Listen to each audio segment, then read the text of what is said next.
Got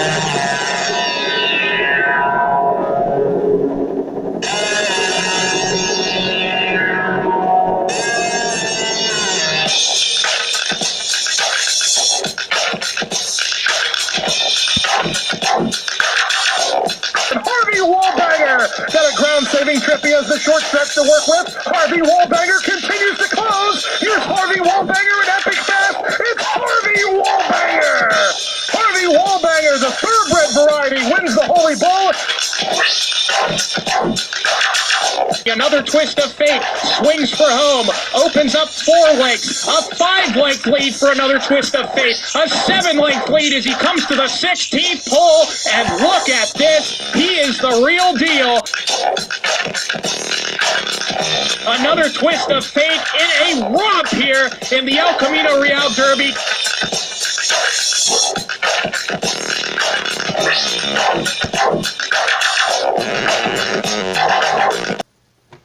Let's quickly take a look at the post positions for the Grade 3 Lexington Stakes at Keeneland Racetrack for these 3-year-olds. The number 1 is Shang. He's 15-1. Johnny Velasquez has the mount. In 5 career starts, he has 4 wins in 1 second, so he has a nice resume. 94 U.S. time form that a lot of people thought was a little bit boosted or inflated, and we're going to see once he breaks out of the gate if those numbers are going to hold true. Regardless, he has an opportunity to make an impact in this race. Coming out of the number 1 is Shang at 15-1. Number 2 is Hawaiian Noises. In 4 career starts, he has 3 wins, and he was first on March the 9th in the Animal Kingdom Stakes, so he's a horse that people are going to take a look at. Many people think the top 2 horses are not up to the class level of the primetime contenders in this race, and number 3 is one of those primetime contenders in the minds of many, named Sueno for Keith DeSormo. In 6 career starts, he has 2 wins, 2 seconds, 2/3, never been off the board. He's 7-2, and Keith DeSormo decided that he needed a little bit of insurance with only 28 points despite his efforts in 2019, that he needed to enter in the Lexington to get those extra added points to pad his resume points-wise to get into the Kentucky Derby. Number 4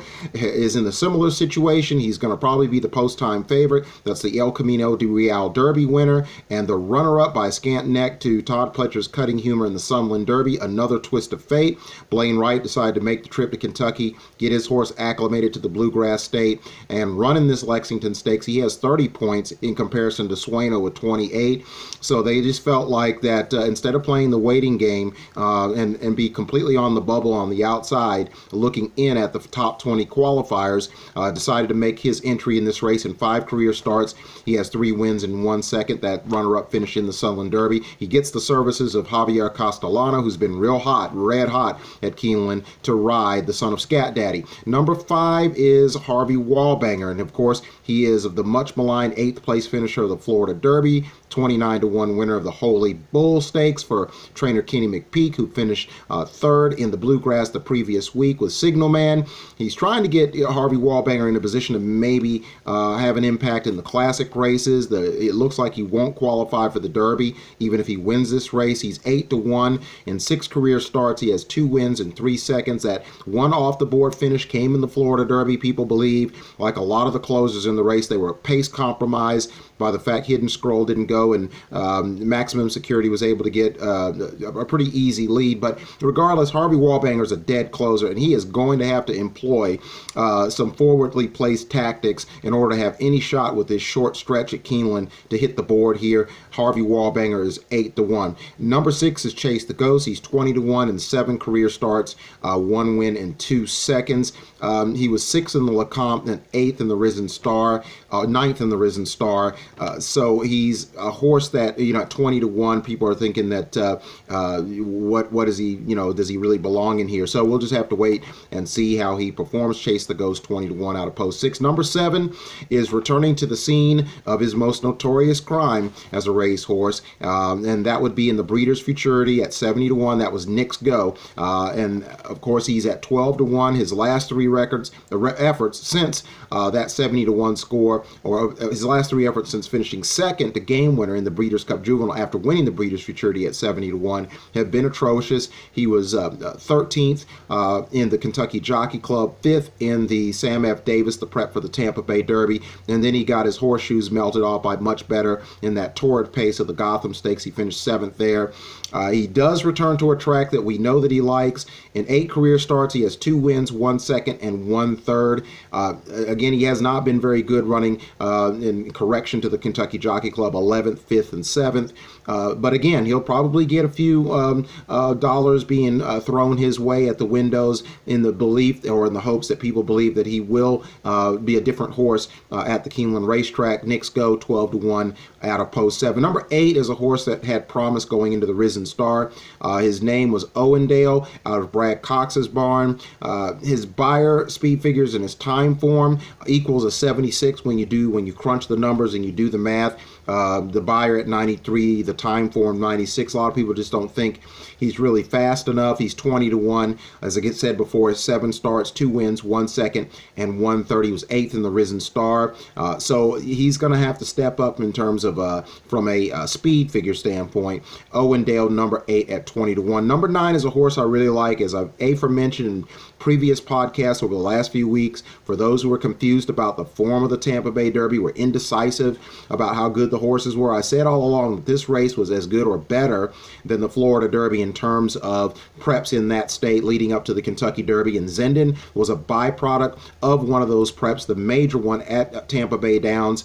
In the Tampa Bay Derby, he finished a very credible 4th after going pretty fast on a wicket pace with well-defined. He finished strongly. He didn't completely fall apart, survived all of that, finished a very credible 4th, only got 5 points out of that. So even if he wins here, he's probably not going to make the Derby, which is kind of a shame. Sort of similar to Sir Winston, but he had his chance in the Bluegrass. He didn't run so well. Zenden gets his opportunity to at least give his connections consideration for perhaps maybe the middle jewel, the Preakness. He certainly is a horse that's going to be a one-turn terror around in the shorter route races or the shorter events, in addition to being able to stretch out a little bit and be spotted appropriately. But we'll find out a lot more about to the extent of where that goes in the Lexington Stakes. He's 8-1 in 4 career starts. He has 2 wins and 1 second. As I said before, 4th in the Tampa Bay Derby after those torrid fractions of 22.79, 45.85, and then 109.57 for the first 3 quarters of a mile. So he's got turn of foot. He's going to be dangerous in there, and he's one of those horses that you got to take a look at coming out of what I think is a very strong Tampa Bay Derby. Zenden, number 9 at 8-1. And then number 10 is a horse that's been on the trail, has had mixed results. His name is Royland, trained by Tom Amos, who of course is not only a fine trainer but a very sharp, incredible broadcaster. And he is 12-1. In 7 career starts, he has 2 wins, 1 second, and 1 third. He was 4th in the Risen Star, ran a pretty good race that day, and then he was 6th in the Louisiana Derby. Correct me if I'm wrong, I think he was either 3rd or 4th in that race. Ran very well.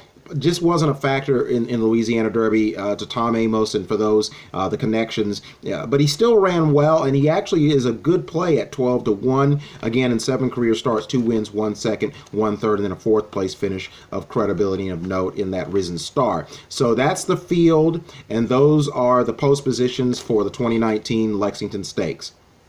Let's take a look at who we think, or who I think is going to win this race, and how you may want to wager on this Lexington Stakes. The upset special is Knicks Go. As I said before, he is returning to the scene of his most notorious and grisly crime, winning that Breeders' Futurity at 70-1. And then he held his form well in the Breeders' Cup Juvenile, running second, the game winner. And then his last 3 races have been a complete, disaster, a trifecta of disasters. But he is my upset special, the number 7, the number 4, Knicks Go the 7, upsetting Another Twist of Fate, the 7, the 4, the 3, Sueno, the number 9, that would be Zenden. 7, 4, 3, 9. That's the upset special. Now, my scenario number 3 is Sueno winning this race. He used pace pressing tactics versus his closing style in the Sham Stakes and the Southwest in the Louisiana Derby, and it kind of backfired on him, but he still held on to finish third. But it still is good if he can qualify here, that he does have tactical speed in a race which you're going to see a lot of dead closers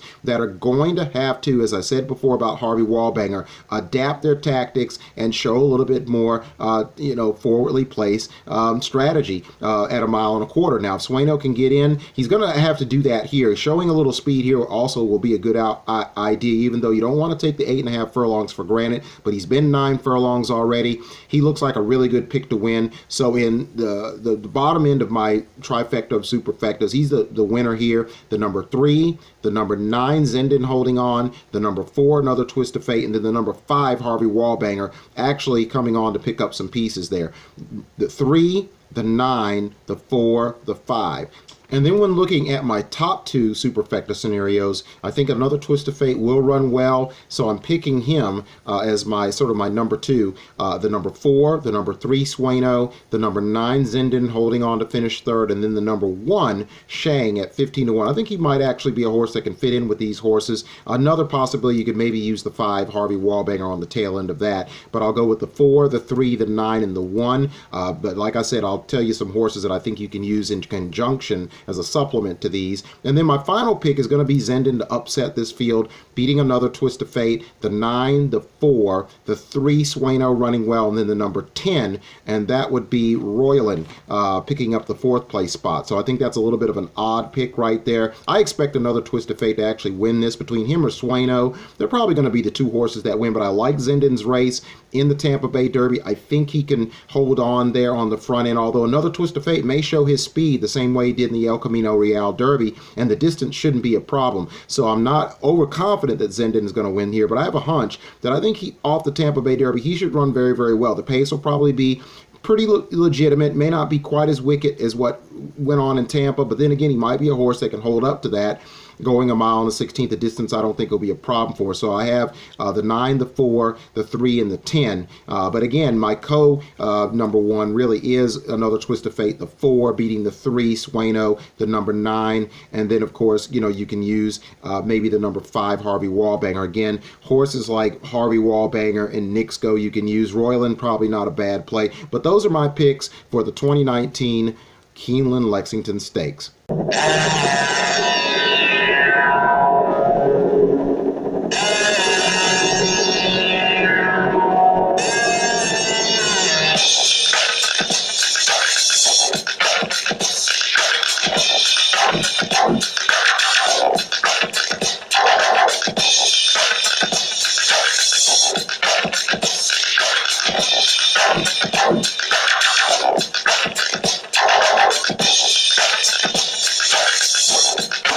Nixco at 70-1.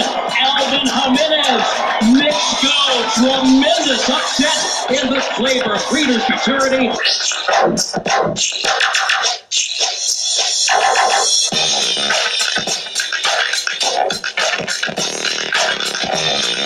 Another Twist of Fate swings for home, opens up 4 lengths, a 5-length lead for Another Twist of Fate, a 7-length lead as he comes to the 16th pole.